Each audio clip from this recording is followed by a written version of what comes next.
जी अता तार साहब, आपने मीडिया के पास आप गए थे, उन्होंने वॉकआउट किया था, वो हाउस को आगाही दें प्लीज। जी बहुत शुक्रिया जनाब डिप्टी स्पीकर। मीडिया गैलरी से आज हमारे जो ऑनरेबल मीडिया के नुमाइंदगान हैं, इन्होंने आज वॉकआउट किया। मैं और अमीनुल हक साहब इनके पास हाजिर हुए थे। इनके 3-4 मुतालबात हैं जो मैं समझता हूँ बड़े जायज़ मुतालबात हैं। पिछले कुछ दिनों में कुछ टीवी चैनल्स ने अपने एम्प्लॉइज को बगैर नोटिस के ऑर्डर इन द हाउस, तशरीफ रखें प्लीज। ऑनरेबल मेंबरान से तशरीफ रखें। तारिक फजल चौधरी साहब, आप तशरीफ रखें, आप इस तरह ना करें। तो ये सर कुछ टीवी चैनल्स ने बगैर जस्टिफाइबल कॉज के, बगैर नोटिस के, बगैर एडवांस सैलरीज के बहुत सारे मुलाजमीन को नौकरी से बर्खास्त किया, जिसमें वर्किंग जर्नलिस्ट भी शामिल थे। तो उस मसले के हल के लिए, क्योंकि देखिए मीडिया पेमेंट्स बहुत टाइम पे जा रही हैं, और जब हमारी पीबीए से एपीएनएफ से मुलाकात होती है, हम उनको ये हमेशा रिक्वेस्ट करते हैं कि जब आपको पेमेंट्स टाइम पे हों तो वो पेमेंट्स, उनका trickle down effect media workers तक पहुंचना चाहिए, जर्नलिस्ट तक पहुंचना चाहिए। सर, इस ज़िमन में हमने अगले हफ्ते पीबीए के साथ और एपीएनएस के साथ एक मीटिंग तय की है, जिसमें आज मेरे पास पीएफयूजे का एक वफ्द आया था, जिसमें अफजल भट्ट साहब, जिसमें मजहर अब्बास साहब, जिसमें आसिफ बशीर चौधरी साहब, जिसमें साहबजादा जुल्फिकार साहब, जिसमें मैडम नैयर, ये लोग शामिल थे। और इनकी मौजूदगी में हमने ये तय किया है कि जो चार्टर ऑफ डिमांड ये देंगे, अगले हफ्ते में मीडिया मालिकान के सामने वो रखा जाएगा, और पीबीए और एपीएनएस के साथ ये मुतालबात डिस्कस करके उनका कोई देर पा हल जो है वो निकाला जाएगा।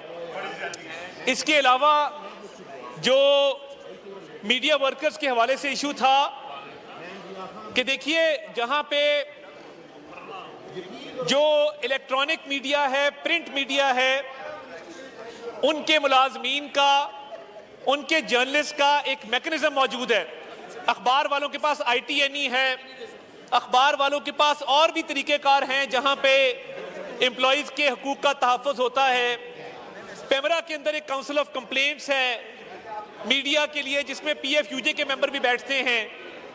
मगर अनफॉर्चुनेटली डिजिटल मीडिया के लिए फिलहाल कोई ऐसा मैकेनिज्म मौजूद नहीं है कि उनकी एम्प्लॉइज अपनी आवाज़ कहीं उठा सकें। रेगुलेशन तो हमने बनाई है और वो रेगुलेट भी हो रहे हैं, कानून भी बनाया है। अभी नुक्ता प्लेटफॉर्म से जितने जर्नलिस्ट को फारिग किया गया है, अगले 48 घंटे में उन सबको हमने नौकरी देने का ऐलान किया, और उन सबको जो है वो रिस्पेक्टिवली एम्प्लॉय किया जाएगा।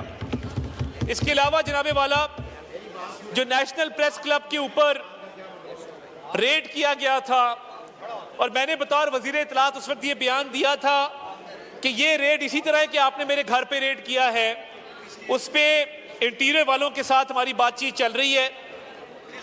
कल तक की मैं मोहलत मांगता हूं इनसे। एनपीसी के ऊपर जो रेड था उस पर हम कल रिपोर्ट एक जमा करा देंगे और इनके साथ मिल के उसका वे फॉरवर्ड निकालेंगे। जैसे RIUJ वाला मामला हुआ Rawalpindi Islamabad union of journalist के साथ, उसका भी हल निकाला गया।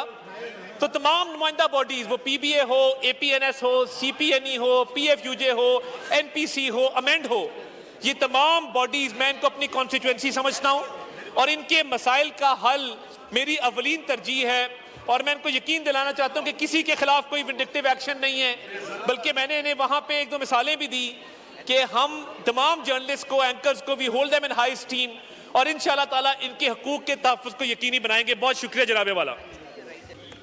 शुक्रिया। ये item number 3, calling attention notice, miss Nuzhat Sadiq साहब।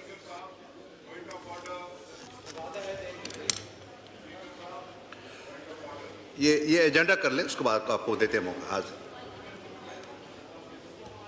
जी नुज़हत सादिक साहब का माइक खोलें।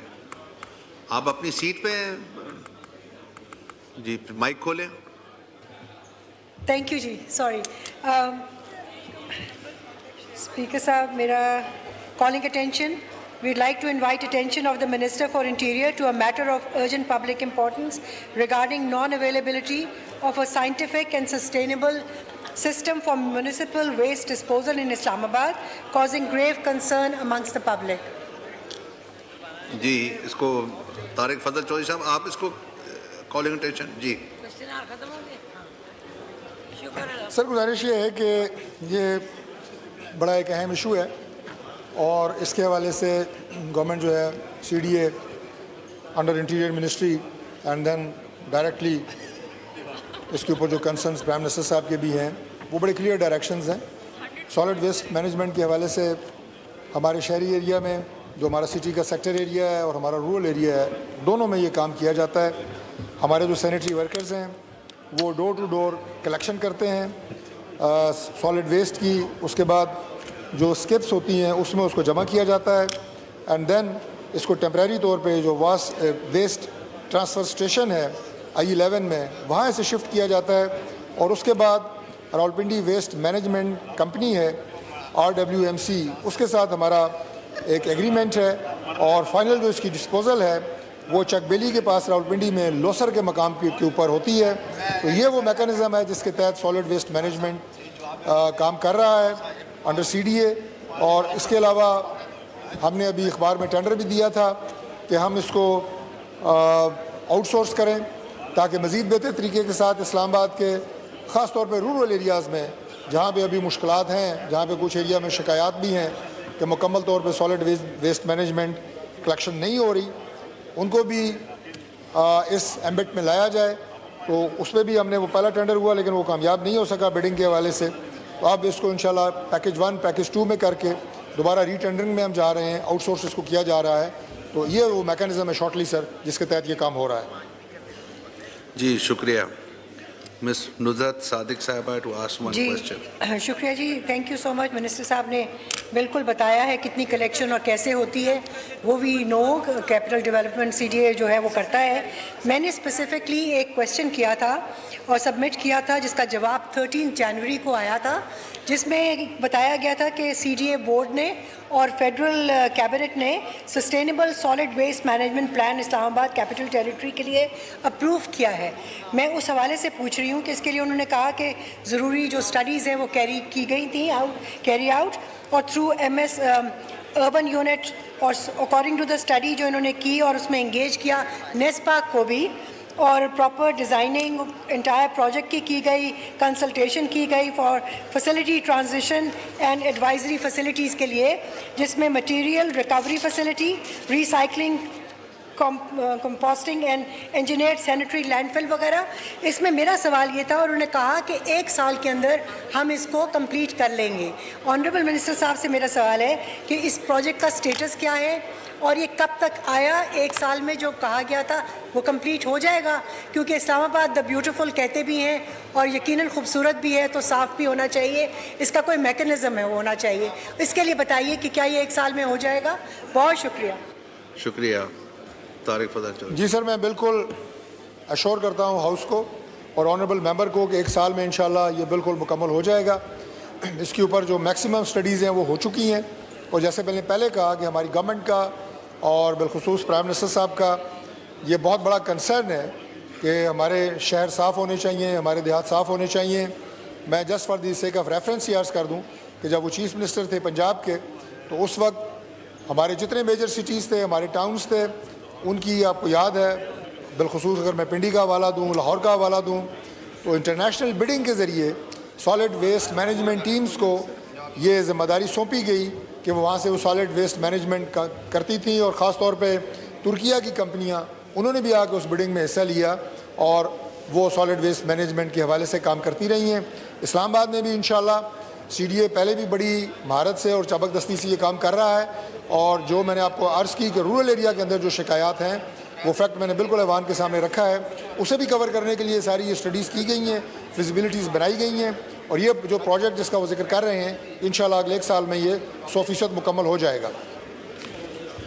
जी शुक्रिया। मिस आसिया नाज तनौली साहिबा टू आस्क वन क्वेश्चन।